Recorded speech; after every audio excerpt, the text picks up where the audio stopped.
Hey there everyone, and welcome back to Game Domain. Before this video starts, I'd like to say one thing. Please remember that all opinions shared in the video are the opinions of the script writer, and not the opinions of the owner of this channel, the person speaking, or the editor. This is a highly opinionated video, and I expect to see debating in the comments. Keep it civil, and remember, this is our opinion. To be honest, I never thought that Sony could ever top what they created with Marvel's Spider-Man for the PS4. That game changed my opinion on superhero games all on its own. I could go on for even longer about why it's such a masterpiece of gaming, but that would undermine the point of this video. Maybe I'll do it another day, but for now, this video is all about its little brother, Spider-Man, Miles Morales. Like I said, I never thought the first game could be topped, especially not by a spin-off, but Miles Morales manages to improve on the structure of what I already considered a near-perfect game. It turns every delicate, graceful movement from the first game into a motion with double the grace. It's also methodical and beautiful how this game transitions from the first. I don't want to say that the first game's controls and fluid movement suffer from how good this game's controls are, but I definitely think so.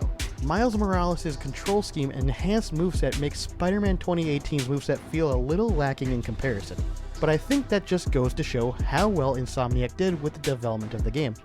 They improved and expanded upon Spider-Man 2018's every move and created a gaming experience with such a fine, perfect layer of polish that it honestly makes me want to scream without the S. I'm kidding. Or am I? I've been rambling for a little while, so let me get to why I love this goddamn game so much.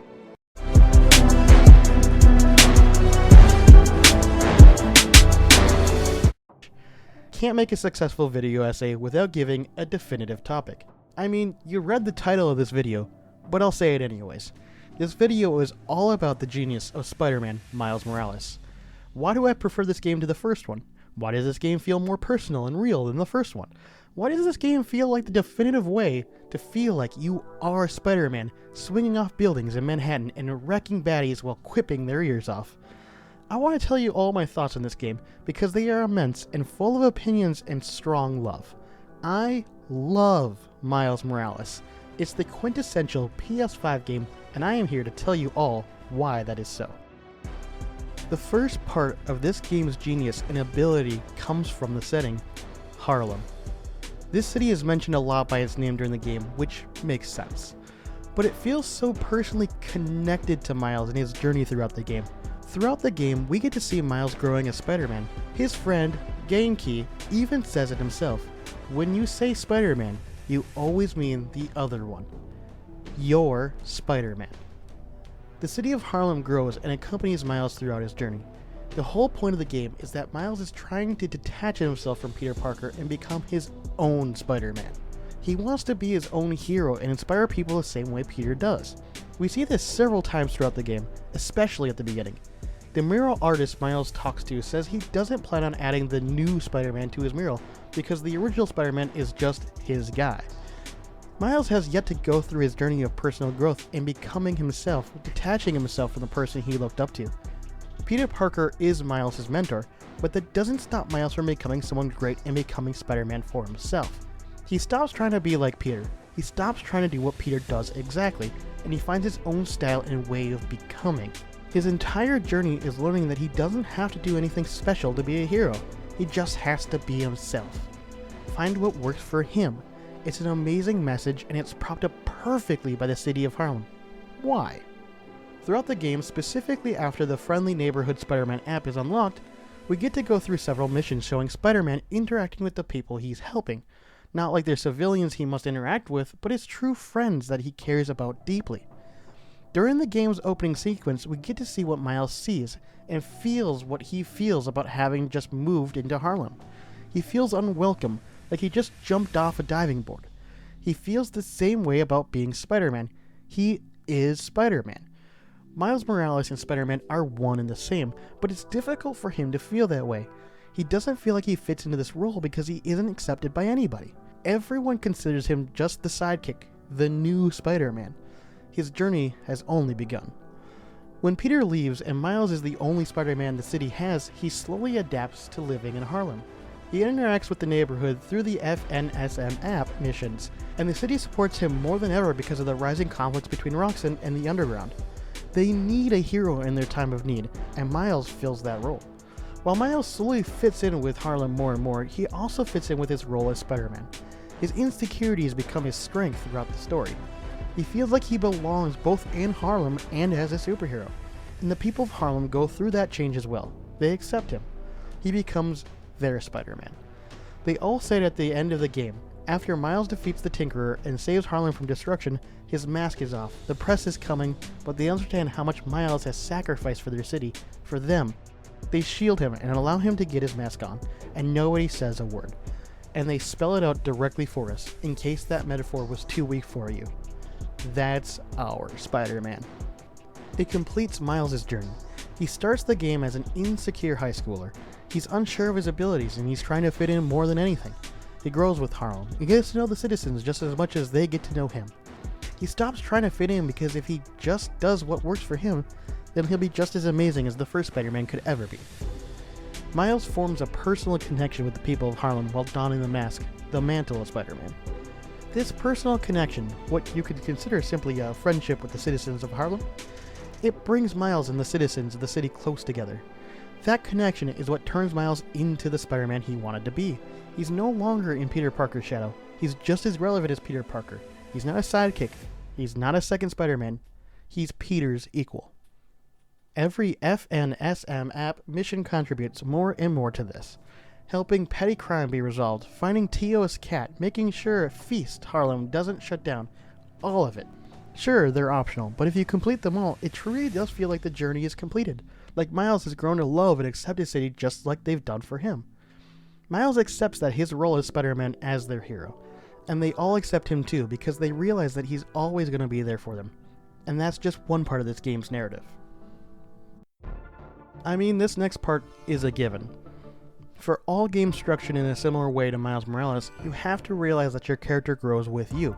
And it's those choices that you make, the time you spend with the person you're playing as, that's what seriously makes the magic happen. And I think while other games pull this off just fine, Miles Morales uses this to its advantage. The whole point of this game is that Miles is a rookie Spider-Man. He's going through his journey, he's changing and becoming separated from Peter. The gameplay itself builds up to that moment, builds upon it and makes it feel so emotional, genuine, and close to your heart. I already mentioned this, but Miles' arc is all about his journey of becoming someone that everyone around him can be proud of and overcoming the goals that have been shoved onto him by his life. While playing as him, like any other game with a skill tree, level up system, or skill-based gameplay, we get better and better as we play, and that just feels so personally connected to Miles' journey. It makes you feel like he is growing with you, and you're growing with him. When Miles first learns how to use his Venom power, we're inexperienced with it too. So is he. And as we progress, unlock skills for it, the story progresses and we get more Venom abilities. By the end, Miles has mastered his ability, and so have we. Slowly but surely through playing, the developers find a simple and effortless way to make us feel even more connected to the journey of a rookie Spider-Man becoming himself and changing the way we think about games. This game's storyline is incredible, and this simple change of narrative can put the plot through an entire new perspective. This game's characters are a goddamn enigma. Every single one feels like they were plucked from a Greek tragedy or something. Their arcs are crafted perfectly, big or small, and it's just so goddamn easy to feel super connected to them within seconds of knowing them. I've already been jerking Miles' arc off for the whole video, so I think I'll give him a break and talk about the other characters who I think this game seriously perfected. Phineas Mason worried me when she was announced to be the villain. In the comics, she's a musty old man. Still the Tinkerer, but her story is vastly different. And in the comics, the Tinkerer is super boring. Just a C-lister Spider-Man villain that does nothing interesting at any point. And it's not like they didn't do this with another character either. Simon Krieger. But I was genuinely worried for the state of this game when that announcement was out. I had faith in Insomniac, but I still wasn't sure how well they'd be able to make the Tinkerer a good villain in the context of the game. But, as we know, it's Insomniac Games. They work actual fucking magic in their offices, I swear to God. Finn goes through an arc that's been done to death in games, TV, movies, etc. I don't care though, because it's done amazingly well anyways. Her arc shows her how much she struggles with the identity she's built for herself. She's the perfect contrast to Miles Morales, and I think it just shows how well Insomniac can write characters out of nothing. The entire game is just stated over and over how close Miles and Finn were back before high school, and how them going to separate high schools caused a divide between them that continued, even to extreme lengths as they took on their new identities. It seriously shows how the death of a loved one can spiral someone's mental state and sanity incredibly quickly. Finn never wanted to be evil. She simply wasn't going to stop at anything to get revenge. She's a sympathetic villain and a dislikable villain. That's how a great antagonist is made. They're both sympathetic and dislikable. You have to have that to have a good villain, but the motivation needs to be good enough as well. Sympathy and hatred are just two elements of a good villain, and Insomniac hits the nail on the head, and it's a cycle too. While Finn develops, her character changes and Miles further themselves. Every character's arc will incite another. Every change in a character's personality and motivation will change another's. This game powers its characters off of each other like a self-sufficient fuel source. It's perfectly executed and leaves every single character feeling perfectly baked, like the best pie you've ever eaten out of the oven of Zeus. This game is pure genius, and I've given you so many reasons why, but the main one is now, and it's all of the previous points condensed into one, much shorter one. This game hits every single beat that the first one does, just as emotionally piercing, just as strong, just as impactful in half the length. They created an experience that rivals the first perfectly well, being half the length and just as great. Insomniac, you are all geniuses, and every one of you deserves a raise. That's all I have to say. Good fucking night. And go buy fucking Miles Morales already.